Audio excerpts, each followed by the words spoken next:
Welcome to the Terrible Podcast with your hosts, sports journalist David Todd, and from SteelersDepot.com, Dave Bryan. Just a couple of Daves, chillin', talking Steelers. Now, here's Dave and Dave.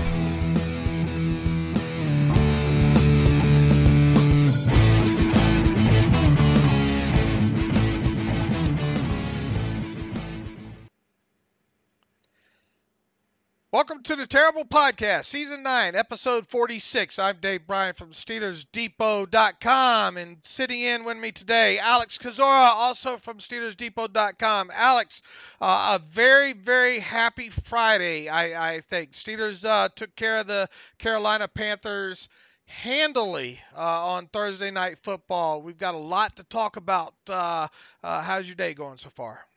Pretty good. After a 52-point performance, I think it's going to be hard to ruin my Friday. I tell you, I thought this was going to be a close game. I had the Steelers winning, I think, by 30-27. I think in your prediction article, you had the Steelers losing by, was it double digits? No, it was by, I think, a touchdown, but I'm still very, very wrong. Yeah, I was very wrong too. About it. Well, you picked the Steelers, so I did pick the Steelers, but in my defense, so I did kind of hint, and I think in a show last week that if maybe things went right at the beginning of this game, that maybe this thing could snowball into kind of what we saw, against the Chiefs on what was it, a Sunday or Monday night a few years ago against Alex Smith and all. They went into that game. It kind of had that same feel to it, playing a good team, and the Steelers obviously jumped on them right away, and then that game got away from Kansas City. And this one didn't. I don't know what you were thinking on that first drive of Carolina, but man, they got right out and shoot real quick, and they were running the ball effectively with Christian McCaffrey. It caught some short dump offs, some short I think a completion over the middle there, and then of course they march right on down the field and get the 20-yard pass completion on a wheel route with who was it? Vince going under instead of over there, and boom, they're on the board at the end of a 9-play, 75-yard drive that ate up 4:31 on the clock. And I don't know, I was thinking, okay, here we go. No, I was thinking the same. I had that kind of uh-oh expression of, the Steelers had no answers on that drive, but as the game showed, the Steelers were able to build a big lead, get Carolina off script, force them to abandon their run game, and they couldn't do all their motions and window dressing and all that stuff that they were so effective at because they just had to drop back and throw the football, and that, to me, was one of the key differences in this game. Well, I think first and foremost, the answer right away. Sure, You come out, you're down 7-0. Everybody in the stands and watching that game probably thought, "Oh Lord, this is going to be one of those games." And I had wrote beforehand in my 5 keys that the Steelers they did not need this game to get into the fourth quarter close, in my opinion, because that meant that the Panthers have probably been able to stay on script the whole game, and if you let this thing get close and them still be able to do what they like to do, probably wasn't going to bode well. But the Steelers came out on that first possession, and I guess your best way to describe that play to Juju Smith-Schuster, I'm starting to sound like Troy Aikman here. Juju Schuster, was he drunk?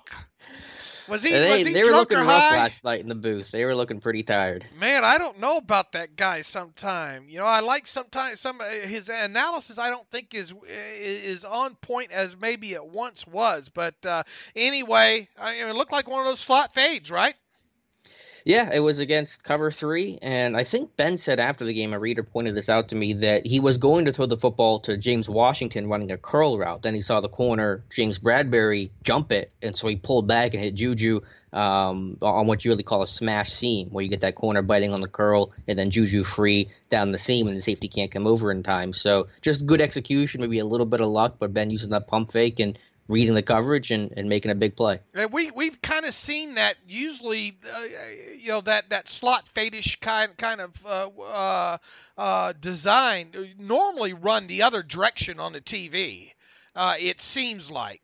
But and a lot of times from the other with Juju on the other side of the formation. So I don't know if they purposefully mix that. What's funny too is they came out and they ran a couple of well, after that on the net, we'll get to that next drive in a little bit here. But I mean, yeah, and then Juju, does what he does. He doesn't have blazing speed, but he was able to catch and finish that one off. And here we are, 7-7, one play, 75 yards, 11 seconds off the clock, and you're starting to feel a little bit better. And then, then the game really took a turn on that next possession. Yeah, it's all about getting pressure. You get Carolina backed up, Watt comes in free, and Newton, trying to avoid the safety, I guess, just throws it to really nobody, and Vince is right there, Johnny on the spot to pick six it. And Dave, we had talked about this so much, or at least separately. I know I've written about it. I think you've talked about it on the podcast, and Tomlin has mentioned it, this defense needing to create splash and create turnovers, and boy, did they ever in a big way last night. Yeah, and they had, going into that game, they had, one interception against the Browns. And the previous interception before that was when was that? No, it wasn't the Falcons. It was. I'm trying to remember when but it was they'd only had one interception in the last 3 or 4 games. Yeah, they had 8 takeaways coming into the season. Right, and you get the I think you have to go back to, I know in Tampa, against Tampa they had 3 interceptions in that game. And I don't know what Cam was thinking on that play, because initially I know Watt came free there, but for a moment there it looks like he could have lobbed one over the top of Watt to an open man over to that side, but he chose to hang on to it and continue backpedal. And then why he threw that thing up in the middle of the field, it looked kind of reminiscent of his previous interception against the Redskins that I posted on Twitter earlier in the day, where they got good pressure on him. He kind of heaved it down the right side, and who was it? The Redskins corner, Josh Norman, I think, got him on that one. So definitely a bad decision there. And not only did the Steelers get the turnover, but Vince Williams returned it 17 yards for a touchdown. And boy, you want to talk about the tide turning right then. I put on Twitter, boy, it would be a great Christmas gift to see the Steelers up 2 scores early in this game. And it had to feel like they were starting to get the Panthers off script of what they like to do. After that, they, of course, what did they go through? Did they go 3 and out after the Vince Williams pick six there? Let me check. Yes, they did go 3 and out. And then, of course, the Steelers get the ball back, and they drive it right back down the field there. And what was that? 8 plays, 61 yards. I'm trying to remember. Oh, that was the sequence there where they start off with a couple of the screens to Antonio Brown, 1 to each side. I think with Juju on both sides there. And then what was it? Then James Conner started to go to work there. Went up right tackle for 3 yards, up the middle 9 yards. Roethlisberger had that aborted snap, and still managed to find Conner for 8 yards there. Conner for another 12, and then boom, you're right down there in red zone territory, and they finished it off. That James Conner, and I posted a still pic of the above camera shot on Twitter this morning. So some good blocking up front. Filer washes that down. All the guys washes that down inside. I don't know. I can't remember if it was Jesse James. Maybe didn't completely get a good block there, but it wasn't a big seam for James Conner to go through, but he found it and got into the end zone. And what can you say about this red zone offense right now? 78%, 76.8%, something like that. Yeah, they were 75% coming into the game. They went 4 for 4. They're 79% during this win streak, 15 for 19.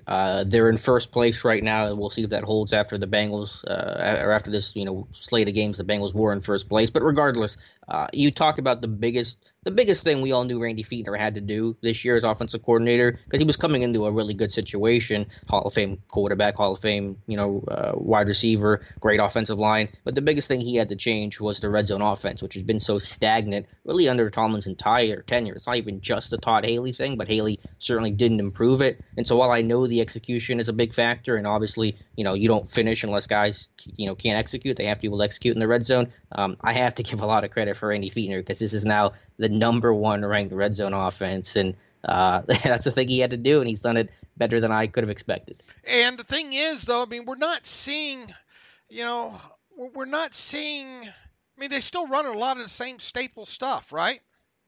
Yeah, it's kind of weird because it's not necessarily anything brand new. It's just been more effective. I think he's doing a nice job of knowing the route concepts to beat man coverage and how to out-leverage defenders. You look at James Conner's touchdown against Baltimore last week. I thought that was a great job of using leverage to beat man coverage. So it is partially execution, but I think Featon is just going with what works well, what guys are comfortable with. I'm sure Ben has a big input in that, and whatever they're doing, it's working. It is working for sure. I can't remember. I'll have to go back and look and see the last time that they had a red zone percentage this high 9 games into the season.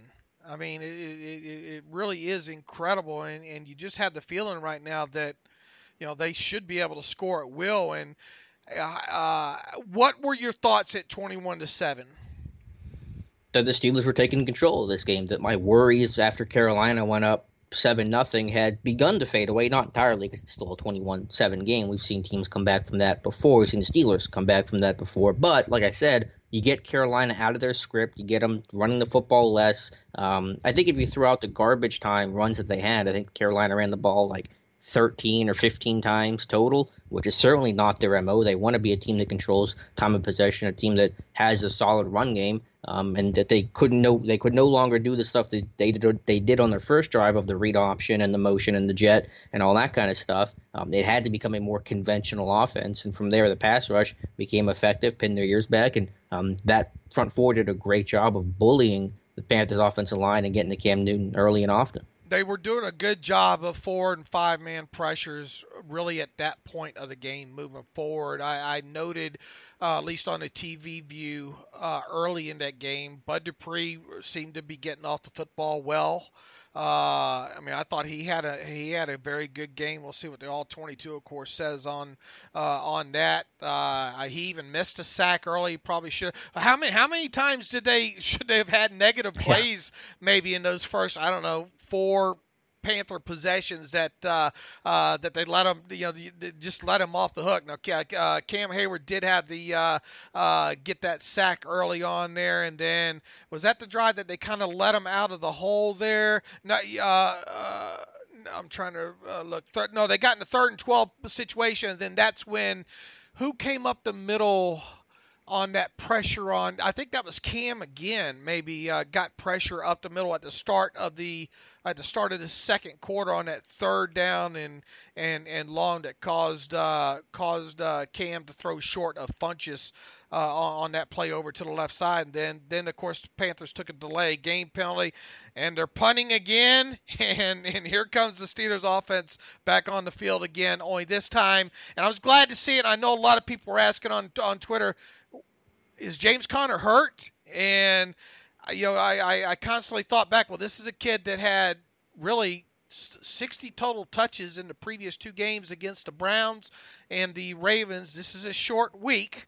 It probably makes sense at 21-7 at that point to maybe get some touches, to another running back, and out came Ridley out of the doghouse, and then we saw Roosevelt Nix get mixed into the passing game. Yeah, I was pretty happy to see Rosie Nix. I didn't expect Nix to catch an angle screen though. I didn't think that was in the Steelers playbook. Do you call that an angle route or a Texas route? I've always called it kind of a Texas route, but yeah, that means the same, Texas angle. Texas sounds probably cooler, but I was a little surprised initially with Conner because I think it was on the next drive where he sat out to begin with, and I thought that was a little curious because the Panthers had gone on a long drive, came away with a touchdown. There was a timeout involved. There was a lot of game clock, a lot of real time taken away. But I think as Tomlin explained after the game, maybe even at halftime, just managing reps, which is smart for Conner because he's really had to shoulder this workload so much to close out some of these W's. He's played such a high volume of snaps, and on a short week, you want to get other guys involved. So I guess I understood it. I just thought it was a little weird to start some of these drives where you put the backup in where it felt like situations where Conner would be rested.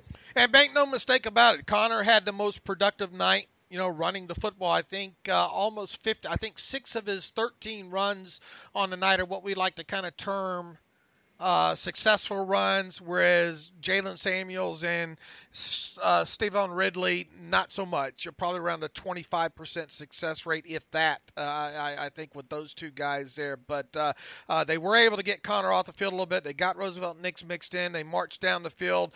Then they faced that Ben took the sack, which I had no problem with Ben taking. When you're up 21-7, I'd rather you take a sack than not force the football somewhere, especially when you're driving deep down into their territory there. And then Ben, I'm trying to picture the pass short to the left, I think, on a screen to AB. He was quickly wrapped up by Jackson. And then you face a 3rd and 17. Julius Peppers dropped into coverage there and made a great play.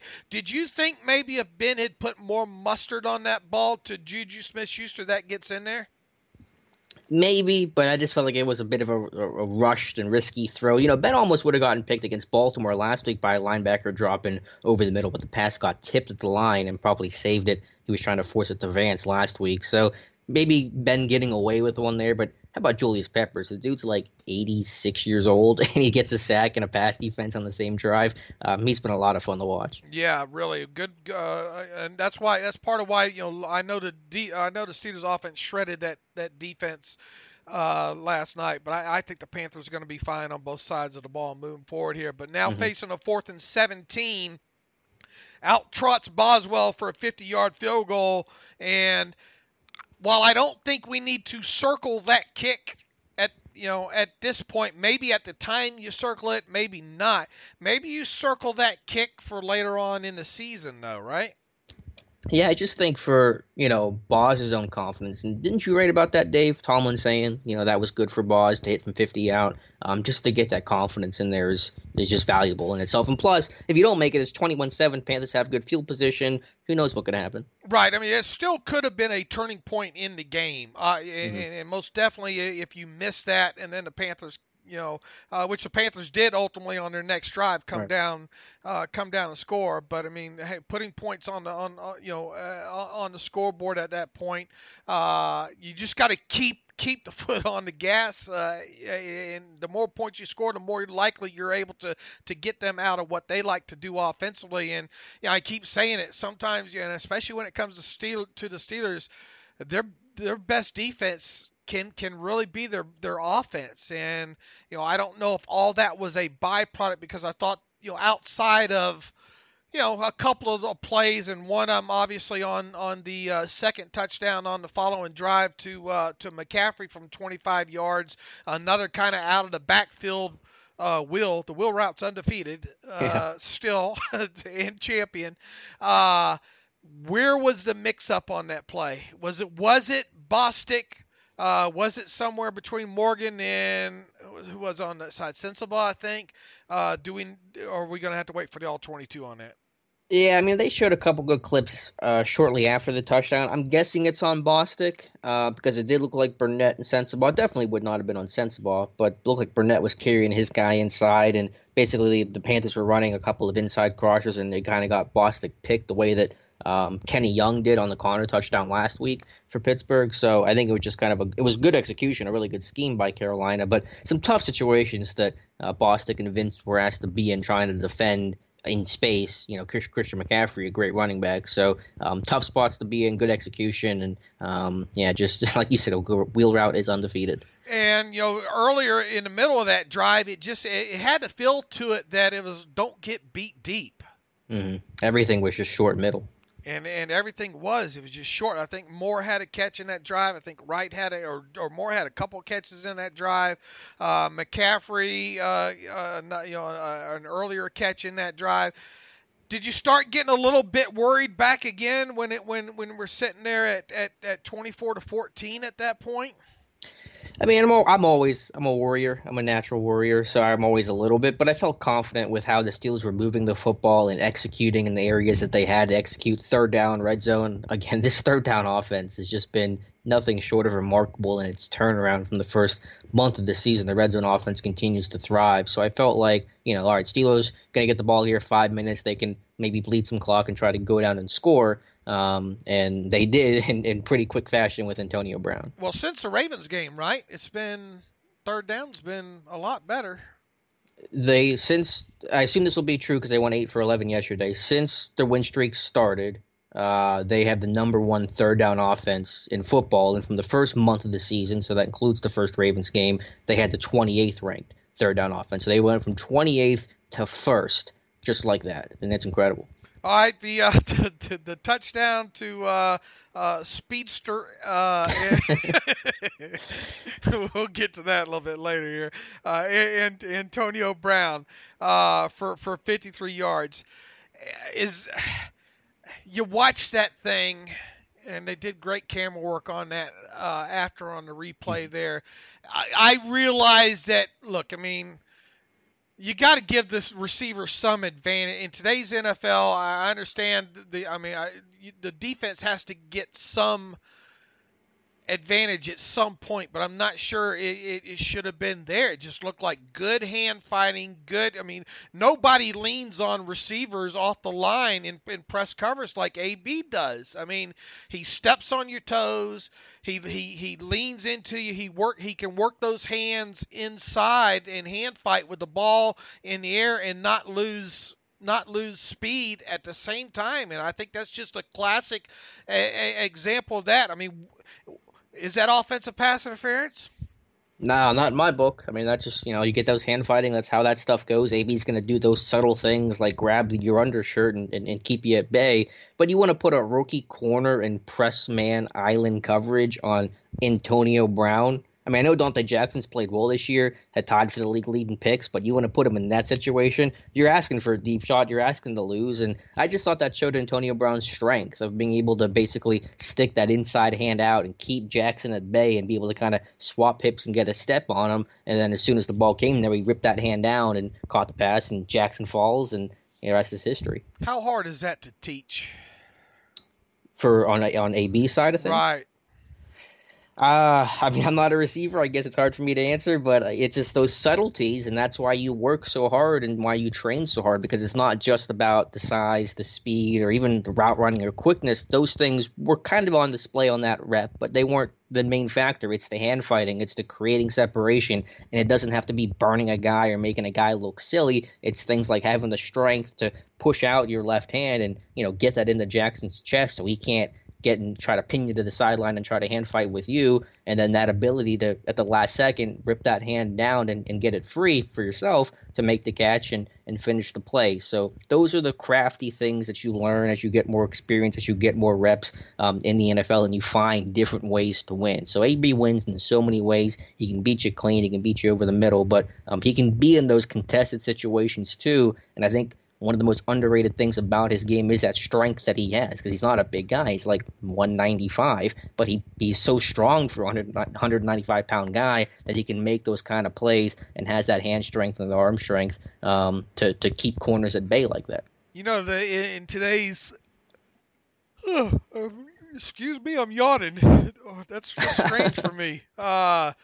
Get some coffee, Dave. Yeah, in today's internet age, luckily we're now in a time now where pretty much most division, top division college team games we can get a hold of, or at least a good selection of 5 or 6 of them. It'd be fun to be able to go back and see a large selection of Antonio Brown college tape to see. If we could pick out a lot of those traits, of his, and how many of them were developed at the NFL level. Because let's face it, there's a lot of great receivers that come out of college that run good routes, that are fast and can get off the line against college competition. And then they get to the NFL, and you're basically in the All-Star league, at that point. And then when you're up against a guy that's just as got a good skill set in the corner, especially one that can play press, you really separate the men and the boys. And I don't know what made me think about it last night, but I went back thinking about Marcus Wheaton. Marcus Wheaton is a guy that had a lot of great tools as a wide receiver coming out of Oregon State, right? I mean, good route runner, could separate him. He had a nice average yards per catch. He could get deep. He could pretty much seemingly run a good portion of the route tree. But yet, when you get in the NFL, it never could translate, right? I mean, he didn't know how to lean into receivers. He couldn't get separation like that with the ball in flight. He couldn't get as clean a breaks off the line. So, I think it's a testament to just how good of intricacies Antonio Brown has as a wide receiver.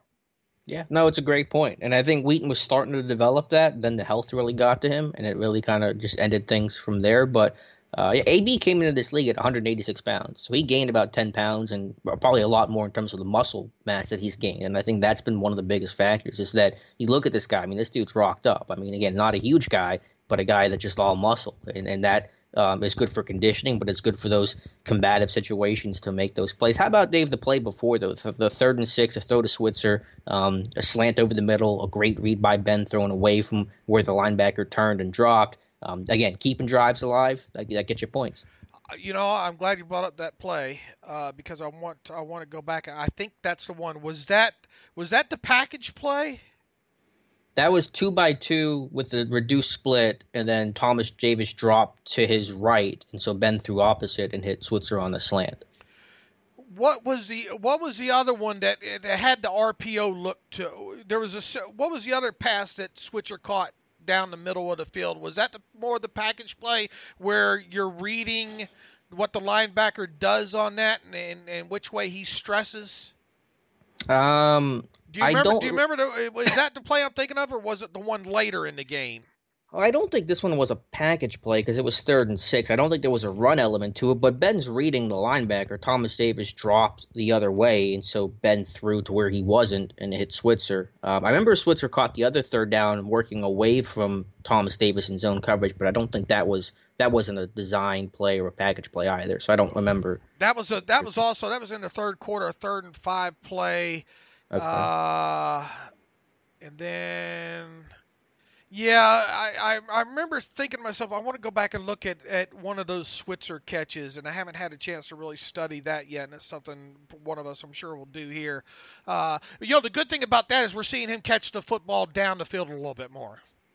Yeah, and getting some yak, and because he is a receiver. I mean, I don't want to take away from that. I know I compared him to Le'Veon Bell in terms of the way the Steelers have used him early in the year. I think maybe his receiver tree has opened up a little bit as he's gotten more comfort and familiarity with the offense, and as they've frankly just been searching for extra receivers to produce. You saw DHB catch his first pass of the year and get a couple extra reps. So, but yeah, a big 3rd down conversion, a great read, a great route, and that sets up the AB touchdown. Yeah, and there they are then, 31-14. Then you really have to kind of be feeling great at yourself then, because the Panthers aren't going to be able to have, they're not going to be able to run that read option.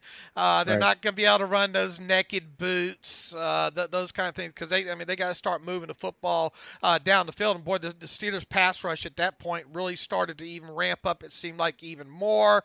I know they did give up a completion to Olsen, I think, on that next drive, but they kept everything underneath for the most part. And as I put on Twitter this morning, we already charted the pass distances and the yak from that game from the Panthers offense.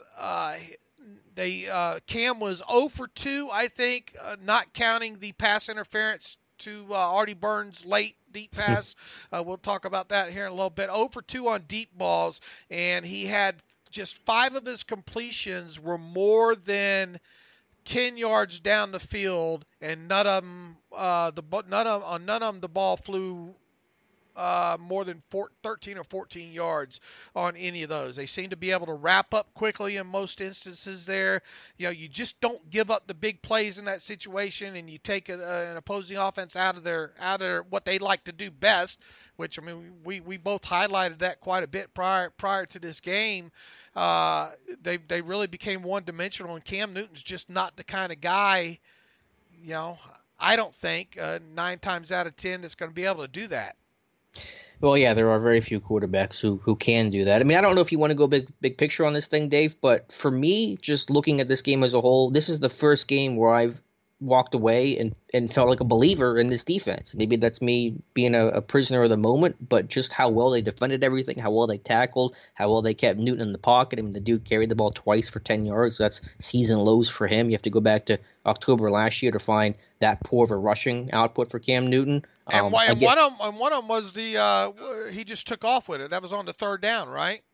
Early in one of the first third down conversions ahead of the fourth down. I'm assuming that was a designed keep on that play. I mean, third and long. You wouldn't think you normally call that, but it's not listed. It wasn't listed as a scramble. I don't know if you viewed that as a scramble of him just taking off of it. If it was a designed keeper up the middle on that one. No, I'm pretty sure that was a designed quarterback draw to try to beat the Steelers' dime defense. But, you kept Cam in the pocket, which was very tough to do, especially with a lot of four-man rushes where you're just outnumbered. So I don't know. I mean, I felt like a believer in this defense for the first time all season long. I don't know if you feel the same or not, but this was as impressive as I've seen them play top to bottom. Well, it was a different kind of test, though. Yeah, no, I agree, but it's a tough one nonetheless. Right, and I mean they're obviously. I feel a lot. I definitely feel a lot better about this defense than I did going into this most recent 5-game stretch or whatnot. But make no mistake, they've got a couple of bigger tests coming against teams that can stretch the field. Phillip Rivers and the Chargers, that's going to be a good test. Luckily, a lot of these tests aren't, they're going to have a lot more time to prepare for, because in New England, you get in week 15, God knows, I mean, who knows what the seeding is going to be at that point. You would think that game's still going to have seeding importance to it, right? Mm-hmm. But maybe the week 16 game against New Orleans won't.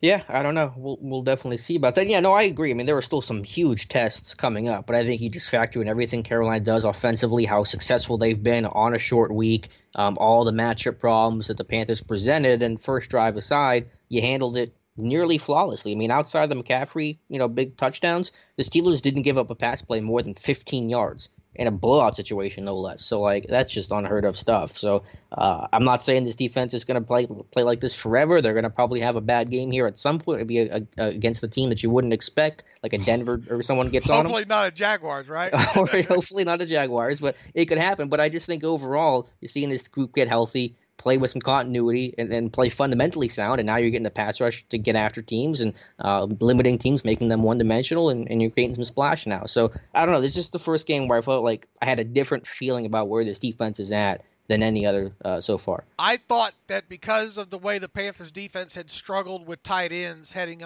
into this game, one of the league's worst in especially when it comes to touch. I think they had allowed 7 receiving touchdowns to opposing tight ends heading into this game. I thought early on we would see more of tight end usage with Vance McDonald in this game. Well, we finally did. I think around the Steelers' second drive, maybe of the third quarter there, they really started to get Vance McDonald and tight ends involved there. And Vance does what he's done, at times during this year, make the catch and trample people on moving forward from there. And then you get in there, a nice play design there on the touchdown to Jesse James, and 45-14 at that point. I mean, game's over then. Yeah, you just talk about getting the ball in the hands of everybody. What was it? 9 Steelers caught a pass yesterday. I think you had the ticker going on up there on Twitter. I think it was 7, and then who caught one that moved it to 8? Vance, I think, was the 8th because he finally caught it on the first drive of the second half.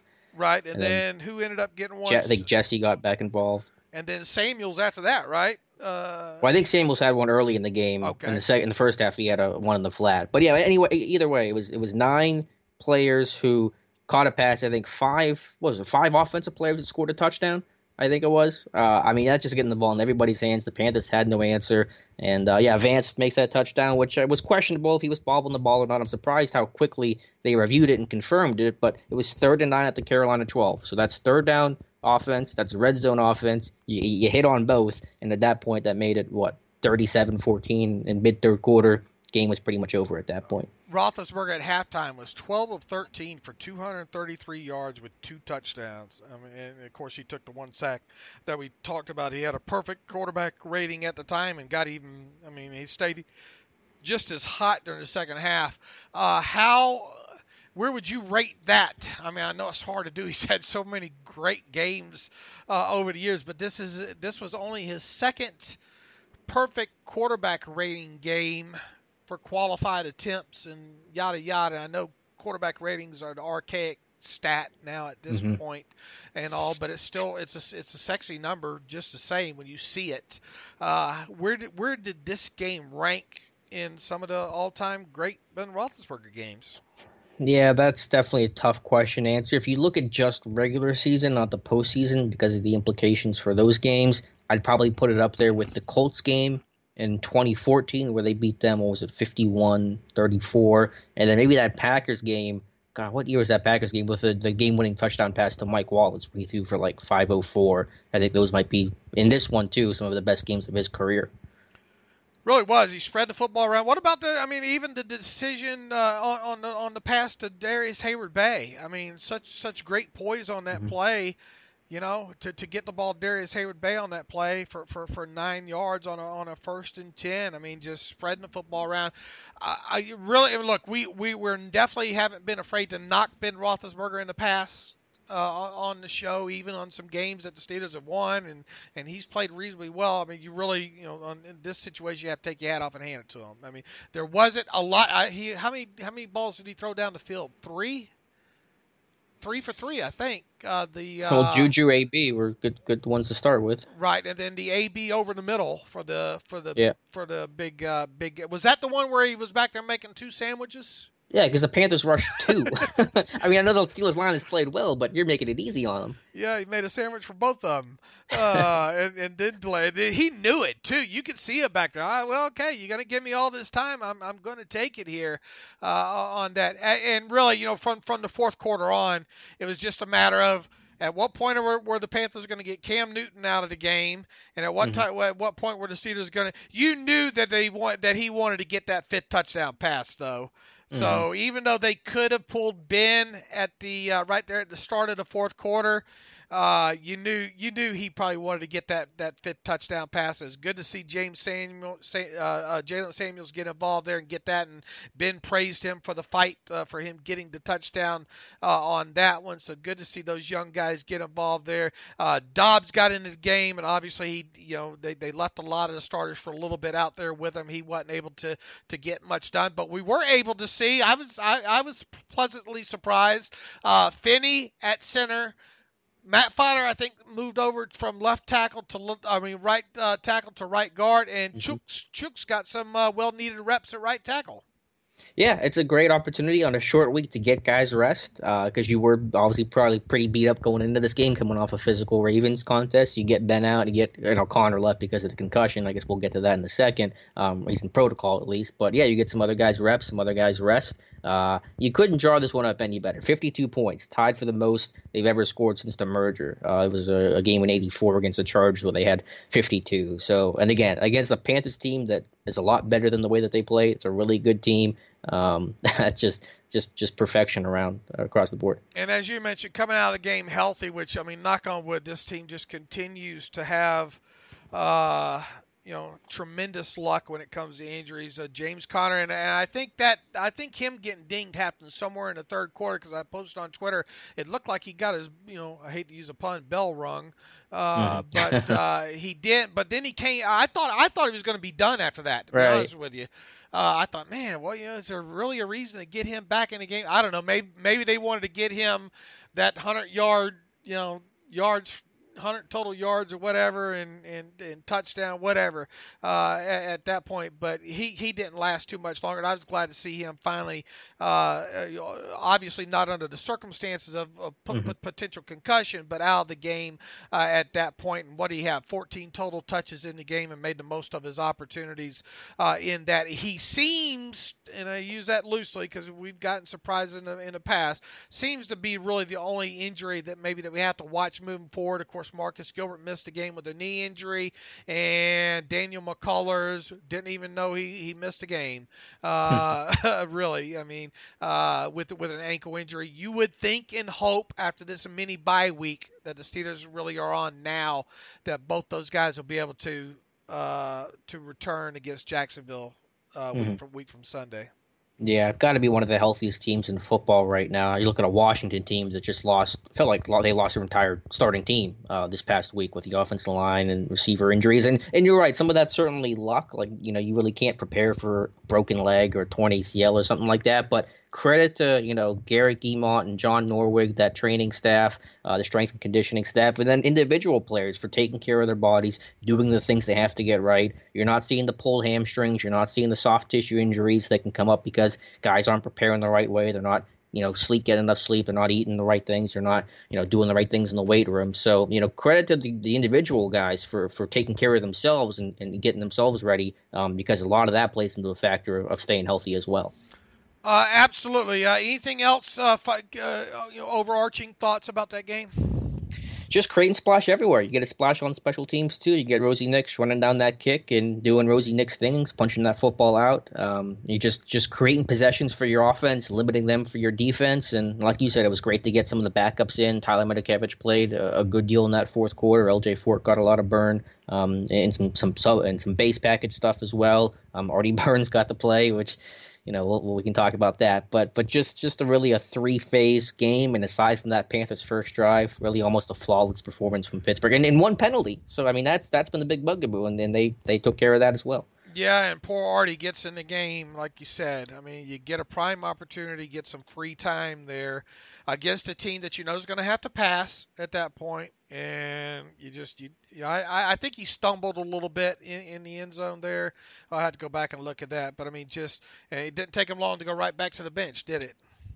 Yeah, well, I think did he finish that game out? Because they went goal line on the next play, and the corners usually come out for that, but it just felt like a reliever in baseball that's been shelled, like a closer or something. So you try to bring him in a low leverage situation that you're up 7-0 or whatever, and the guy still gets shelled, and you're just like, okay, I don't know what to do with you at this point. But Burns is going to be firmly planted on the bench for the foreseeable future unless something dramatic changes. Rush greater than coverage in math? Felt like it last night, but I think it went together because there were times, especially early in that game, where it felt like the coverage did a nice job and that let the pass rush get home. Because you're only sending 4, sometimes it does take a little bit of time for that stuff to develop. So we'll have to look at the all-22, obviously, to get a better feel. It's easier to see rush than it is coverage in the TV tape, but they complemented each other very well. Weakest link on the defense right now? Weakest link? You still want to see, of course, the consistent splash. So yesterday was impressive, but there's still a long ways to go, and that's going to be needed when you face teams like New Orleans and New England and the high-powered teams that you're likely to see in the playoffs. So it was good. It was a good start, but I want to see that consistently because I want you to name names. Okay, you're going all bad cop on me here. I'm trying to be the good cop. Of course, Cody Sensabaugh is still on most teams. Cody Sensabaugh is not starting, so that's still he's played well enough, but that's obviously because you're looking at Artie Burns and seeing how much Burns is struggling. So when teams attack the Steelers defense, they're saying we're not throwing to Joe Hayden, we're not throwing to Mike Hilton. Let's attack Cody Sensabaugh with our best guy, try to create some matchups there. And I'm still a little worried about this run defense because Carolina, when they were able to run the football, especially early, they did have success. Some of the read option stuff, even Baltimore last week had success. Atlanta's had some success early in the game. The Steelers' run defense has played well because they've made teams one-dimensional, partially because the offense has put up so many points. But when the game's been close, you're seeing teams run on the Steelers a little bit better than I would like to see. Is that today's NFL, though, starting to how big is it? I mean, over the last 5 games, the Steelers' opponents have – and look, I realize you do have to look at who they played, okay? But anytime how big of – I guess what I'm getting at is how big of accomplishment is it in today's NFL to go 5 games and allow an average of like 18.6. It was 18 going into last night's game, and then obviously, I don't know, you hate separating trash TDs from garbage TDs from other, but I mean, make no mistake about it, that was a garbage TD late last night. How where does this rank? I put the words in my mouth here. I mean, how big of an accomplishment is that to do what they just did in this 5-game span when you take in opposing quarterback play into consideration? No, it's still huge, and I don't want to take away anything from the job this defense has done because they're firing on all cylinders in a lot of areas. And I don't care who you play. I don't care if you're playing Cleveland every single week. To hold teams down offensively like that is so big because this year more than any other that's ever existed in the NFL, offenses have had more freedom and more ability to get the ball down the field and put points on the board. So yeah, they're doing a tremendous job. And yeah, I mean, you look at it and say, what would you rather have? A team running on you a little bit or a team killing you to death through the pass game? I mean, you'd rather take the run game, but if you want me to look at some weak points, I mean, I think that's still an issue that has to get corrected. I forgot to look. Did Jordan Berry make your loser list? He did with the one punt, but hey, I'll take it. One punt in the fourth quarter. Yeah. Another thing we were I've been harping on is starting field position for the Steelers. Now, obviously, if you look at just what it was, down the line, you don't get included in there to pick six, and that's the best kind of starting field position you can have, it being your ending field position in the end zone there. So that obviously doesn't show up on the possession drive charts there. 25, 39, 8, 25, 11. Of course, there was, like I said, there was the pick six in there, so that's bonus time right there. Second half, 25-35. Now they did get the Roosevelt Nix. Oh Lord, he found his wallet.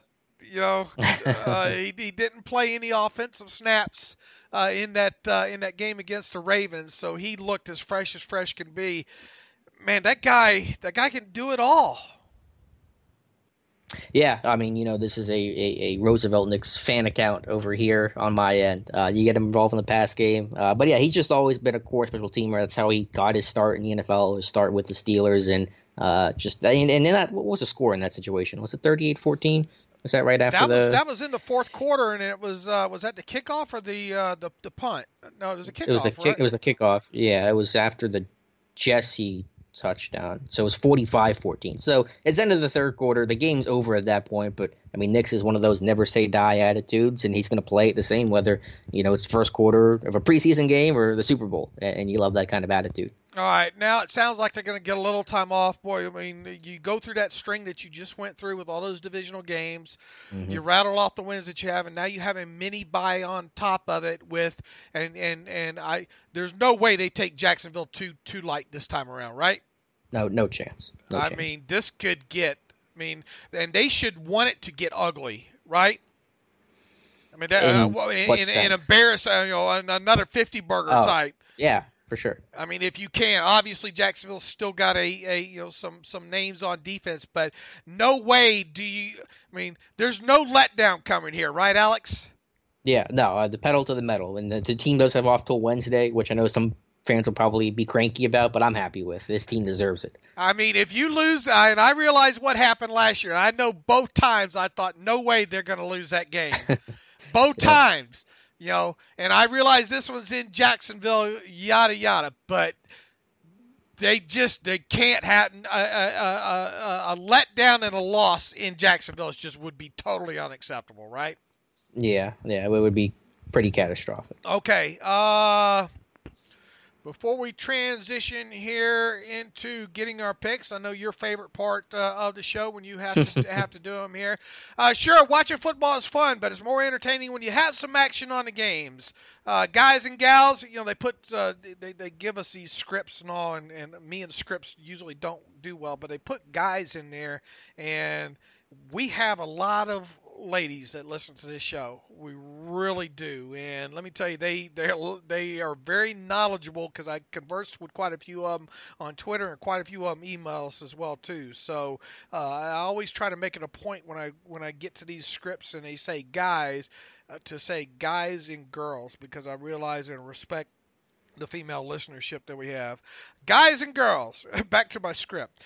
Guys and girls, you've heard us talking about this for weeks, and some of you are still on the sidelines. Whether you're an expert or a rookie, you should be betting at mybookie.ag. If you're the kind of guy or girl that likes to bet a little and win a lot, like playing the numbers on the roulette table here in Vegas, which I'm not very good at. I'm better on the cards and better on the Keno in the Keno room there. You can create a big parlay. Pick 3 teams to win.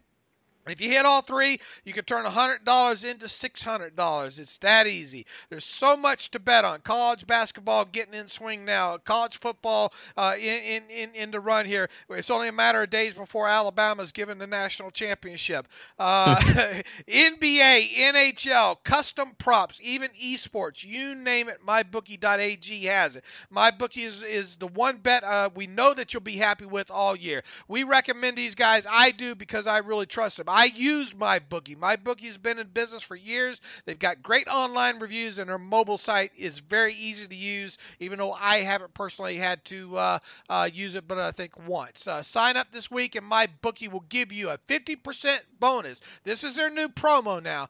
MyBookie will give you a 50% deposit bonus to jumpstart your bankroll. It's a great way to bank even more money when you win. Also, make sure to follow mybookie.ag on Twitter at BetMyBookie.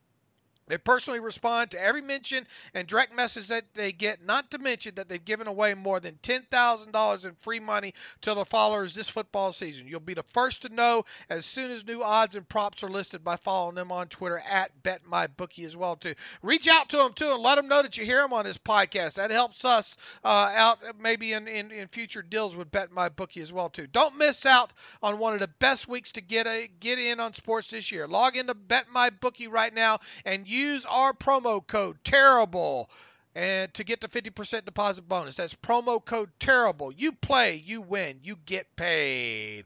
All right, with that, what's going to be how fun is it for me and you now? We're going to have all 22 come out hopefully later on tonight.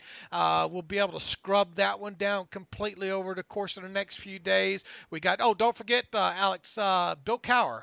Football Life later on tonight, Friday night. That's going to be a must-see. Make sure you set your VCR machine, okay? The VCR machine. I think I bought a VCR. I think I'm the last person to ever buy a VCR before, because I used to watch the Steelers games by taping them on my VCR. Then I went to college. I didn't have that, so I bought like a $300 Magnavox VCR from Best Buy. And then I think a month after that, Game Pass came out. And I'm like, well, I'm stuck with this thing. So. And,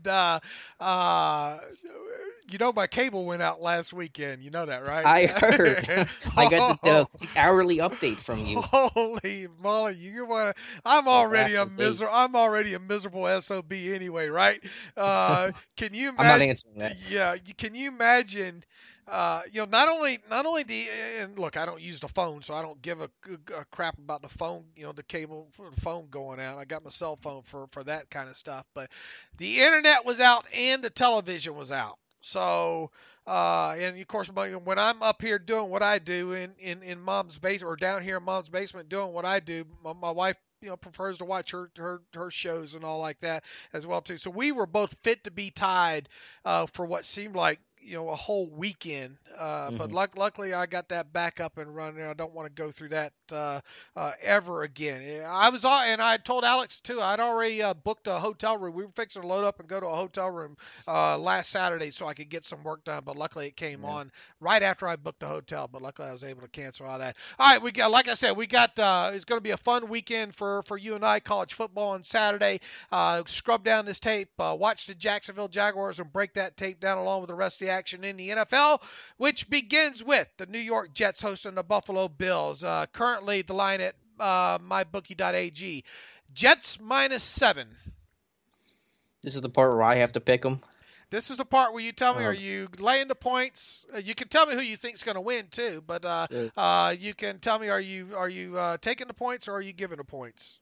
I don't know what those words mean, though. I'm the worst gambler. Taking the points means the Jets are going to win by more than 8.5? Okay, so it's Jets -7. So whenever I give you the team -7 or a team plus, like if with the Jets here, if I say -7, if you pick the Jets, they have to cover the spread by 7 points. Or you could take the Buffalo Bills plus the 7 points. All right, I'm taking the Jets. They're going to win by 10. All right. What do you think about the Jets this year? Well, I mean, Sam Darnold struggled so much, but I know Josh McCown's starting this week, which might be almost a good thing for them because Darnold's regressed from where he began. They just had some injuries, but that offensive line has improved, and it's really less about the Jets this week as it is the Bills, which I think are still starting Nathan Peterman. I don't know if Anderson is out of concussion protocol or not, but, Jets, they just need to get rid of Todd Bowles. I don't think – obviously he's not the guy. He's not going to be the guy 2 years from now. You need to fire him at the end of this year and start a clean slate there. How many INTs will Peterman throw? Will the Bills score more points than Peterman interceptions? That's probably good. That's probably I tell you, the over-under on that game is very low. In other words, total points to be scored right now, the over-under is 36.5 on that one. Boy, the Steelers put that up. Almost by halftime. By halftime there. Okay, the Fighting Browns are at home against the Falcons, who really – hey, they went out and got Bruce Irvin. They still, still same old offense there. They can move the football on offense there. The Browns have had some injuries and all. I think Mayfield's probably due to go through one of those stretches. Maybe Darnold as well. They're a mess right now. The Browns are at home and they get 6.5 points. In other words, if you take the Falcons to cover, are you going to take the Falcons to cover? Or do you want the Browns plus the 6.5? No, give me the Falcons to cover, and I think Bruce Irvin's going to be a big addition for them. I guess I should get mine as well too here as normal. Yeah. Jets -7 for me in that first game. I'll take the Falcons laying the 6.5 points on the road as well too. New Orleans at Cincinnati. This will be an interesting one to watch, especially with I think the Bengals are coming off a bye week as well, too. Mm-hmm. They've had, of course, an injury or two. I don't think they're going to have A.J. Green. I think Carl Lawson's gone. Our buddy Carl Lawson's gone for the season as well, too. Saints on the road are laying. This is another weird one, laying 6.5 on the road. I'm going to take the Saints to, I guess, cover, I guess is how you say it. I think don't act so dumb. We're going to have to, Alex, Moneybags, we're going to have to come up with a catchy, sharp nickname for you here. Oh, don't do it. The last time I gambled was playing penny slots in, like, the Rivers Casino in college, so I am not the gambling man. So you take the Saints -6.5? Yeah. On the road, I'll take the Saints -6.5 on the road as well, too. All right, Washington Redskins at Tampa Bay Buccaneers. Buccaneers at home, laying 3. Well, I'm picking Washington to win, so I think right. what do I say here? You'll say the Redskins plus the 3 points, and you'll probably be playing the money line as well, too. Sure, why not? All right, you know what? Give me the Buccaneers to lay the 3 points in that game. New England at Tennessee. Tennessee, look, this Tennessee coming off what I kind of viewed as a must-win game against Dallas the other night there. Tennessee's still alive for a playoff spot here, but boy, they have a tough test here in the Patriots. At least they get the Patriots at home. Can they even keep it close? The Patriots are favored on the road by 7.5.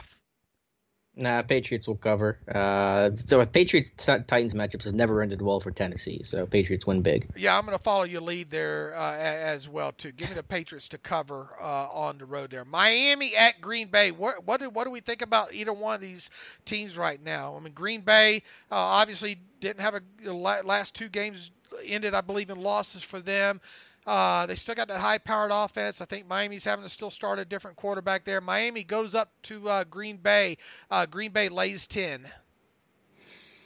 I'm going to take Miami in an upset in this one. I know it's crazy, but the Packers have legitimately struggled. Aaron Rodgers has not looked like Aaron Rodgers. That defense is so banged up, and for whatever reason, Brock Osweiler is playing pretty well, and they're getting enough out of the receiving game with Grant and Devontae Parker's playing better, so Miami, I don't know what the word is, but Miami's going to win this one. Oh, you like them outright. Okay, I'll take Green Bay, lay the 10 points there. Jaguars at the Colts. This is a game. Another interesting one for the Colts, kind of try to hang around behind the Texans in that South Division there. This game is in Indianapolis. I think Jacksonville's coming off a bye, right? Is that true? Indianapolis laying 3 at home against the Jaguars.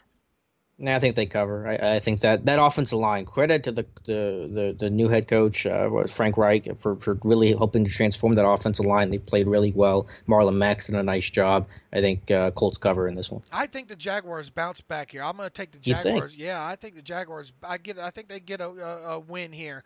Give me the Jaguars plus the 3 on the road. Detroit at Chicago. Bears -7 against the Matthew Staffords. Who are you picking, Dave? You go first. All right, I'll go first. I think Matthew. This is another outright upset here. Give me the Lions +7, and I think they can win this outright.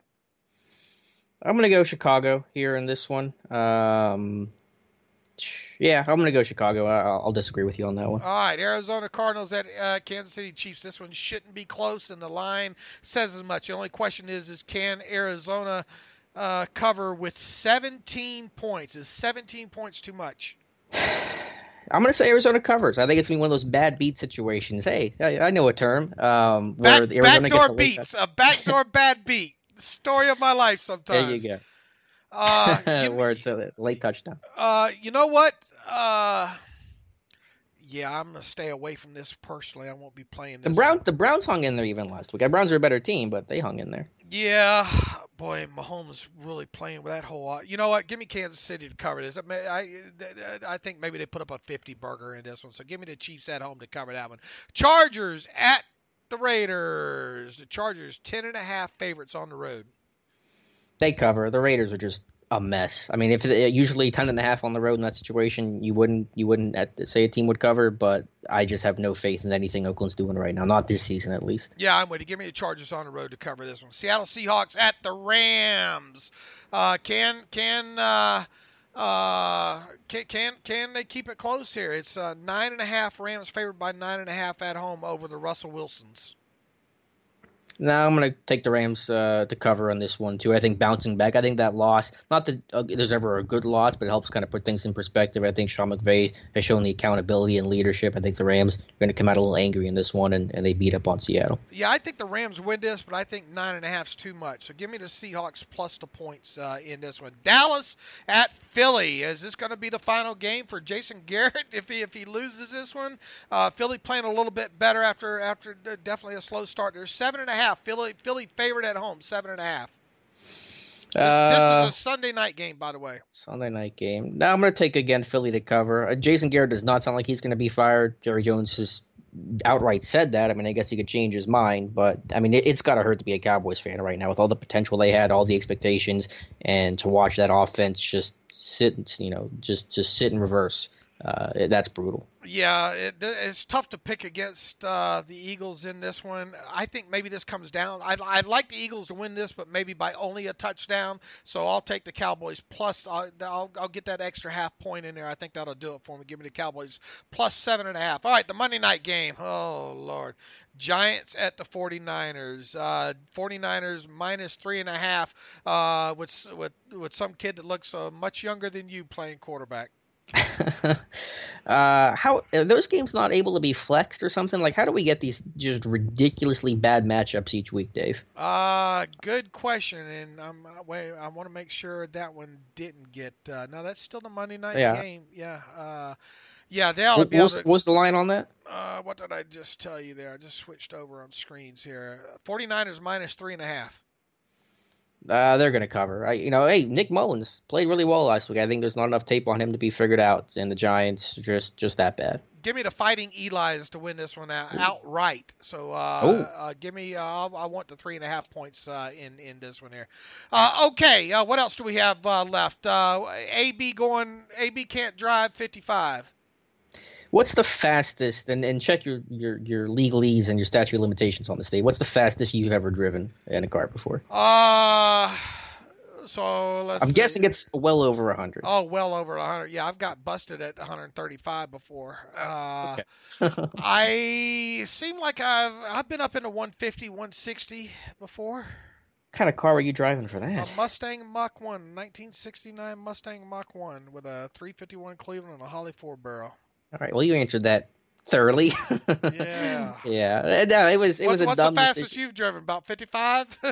Literally 75, and I'm afraid to push the McLumina above that because it might be that Porsche gift or whatever gift you have of that car falling apart like that. Right. I had a 64 Ford Fairlane 500 sedan one time that I got up. I was trying to get up to 100 miles an hour one time on the interstate, and the idle, the tire idle, the arm that connects the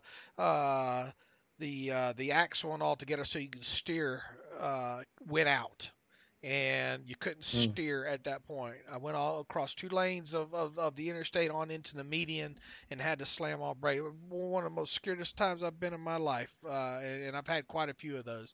Have you ever eaten at a Waffle House? I haven't. I need to. I need to go to Florida, I guess, because that's where they're all at. Yeah, but people want to know if that was me falling through the ceiling at that Waffle House in Alabama. No, it was not me. All right, what else do we have? College games looking forward to? What else? Yeah, I just had 2 quick, I guess, kind of Steelers-related thoughts. I just love to see David DeCastro, Marquise Pouncey stick up for Ben after that hit on Eric Reed. I know Reed apologized for it, and Ben and Reed seemed to make up pretty quickly. But you just like to see that kind of band of brotherhood and guys sticking up for each other. Last thought I had, Dave, Steelers tried to sign Bruce Irvin. You surprised by that? Yeah, I was very. Yeah. I was, because quite honestly, I thought his tape to this point this year hasn't looked great. He's like 30, 31 years old. I just didn't see it. Yeah, he goes home, though, to Atlanta. Le'Veon Bell changed his affiliation on his Twitter page. Tuesday we'll be able to put this behind us, maybe, huh? That's the part I'm happiest about, is just getting an answer. We've had no answers throughout this whole saga. I don't think he shows up. I have no idea. I mean, it's just a total guess, but I know he's in Pittsburgh, but I don't think he shows up. It's just, I flip-flop back and forth. Now that he's changed his Twitter affiliate, yesterday I thought maybe he shows up because he is back in Pittsburgh. Now that he's changed his Twitter affiliation, I don't know. I've done such a poor job of predicting what he's going to do. I mean, because it's hard to make rhyme or reason with some of the decisions that he's made along the path here. Right. This time he might be more crazy than I am. Really. I mean, just the good thing. Well, it's good and bad. We'll be able to stop talking about it Tuesday as far as this year maybe goes, but then there's a whole franchise tag amount, transition tag amount argument going on right now that we're going to be talking about on into the off season and all on top of that. So we'll see. I know you don't want to get into the CBA too much, but is it true? Do you believe the reports that if he gets tagged again, it'll definitely be at the quarterback tag? I've had Joel Corey on talking about this. I stay in contact with him on Twitter. Right. His initial, and what he's talked to about people, if he sits out, his initial understanding was that it would kind of toil. That's what I thought. Yeah. But he's since come out, and this has been even since I've talked to him a few times, had him on the podcast a few times. There's evidently indecision about how that's interpreted. And just so we're clear, this is not. They did not find a trap door in the CBA or put the lemon water, find hidden text in the CBA and all like that. It's just a matter of interpretation. And I can't believe you go back to listen to all the interviews that Adisa Bakari's done, saying, "Boy, I hope they do franchise him a third time." Way back before the season started, saying that it would be the quarterback tag. I just find it hard to believe that an agent would all of a sudden new information as far as how the tag works be sprung on him. Mm-hmm. Yeah, I think it would go to an arbitration. There'd be a grievance for one side or the other, and it would have to be determined. Because I don't think there's nothing explicit in the CBA that accounts for the situation, because it's never happened before. I mean, if there's gray area in any of it, and you think you're putting your client at risk, wouldn't you advise him to show up and play the final whatever games? Just so he makes sure that he gets the quarterback tag. All this kind of mostly stems around if he sits out. Right.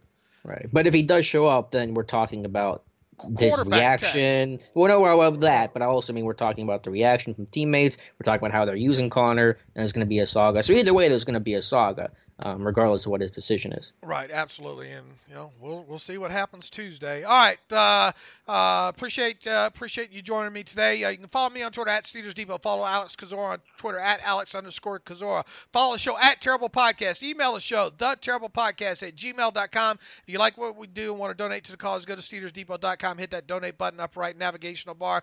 If you want a ad-free subscription to SteelersDepot.com, we got that little bugaboo already worked out. We had a slight glitch in this past few days. We've got that fixed, working again, and I'll go to SteelersDepot.com and hit the ad-free button up right navigational bar. And as always, thanks for listening to the Terrible Podcast.